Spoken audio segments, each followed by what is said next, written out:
Hey there, welcome back to our channel dedicated to helping you build wealth and achieve financial freedom. In this video, we're going to talk about an important ratio that every investor should know about, the price to earnings or PE ratio. What is PE ratio? The PE ratio is a valuation metric used to measure the price of a stock in relation to its earnings. It is calculated by dividing the current market price per share by the earnings per share, EPS, of the company. For example, if a stock is currently trading at $50 per share and the EPS is $2, the PE ratio would be 25. Why is PE ratio important? The PE ratio is important because it gives investors an idea of how much they are paying for each dollar of earnings of the company. A high PE ratio indicates that the stock is overvalued relative to its earnings, while a low PE ratio may suggest that the stock is undervalued. How to interpret PE ratio? It's important to note that the interpretation of PE ratio varies depending on the industry and the company.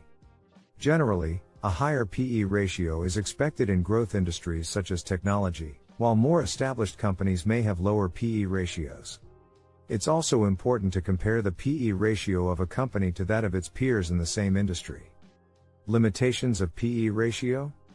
While the PE ratio can be a useful tool in stock valuation, it has some limitations. The PE ratio does not take into account the company's debt or cash flow, and can be influenced by accounting practices. It's also important to consider other factors such as the company's growth prospects, industry trends, and management team. So, there you have it, a brief overview of the price to earnings ratio.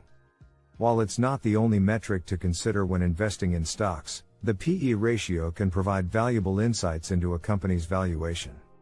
As always, it's important to do your own research and seek the advice of a financial professional before making any investment decisions. Thanks for watching, and be sure to subscribe to our channel for more videos on personal finance and investing. See you in the next one.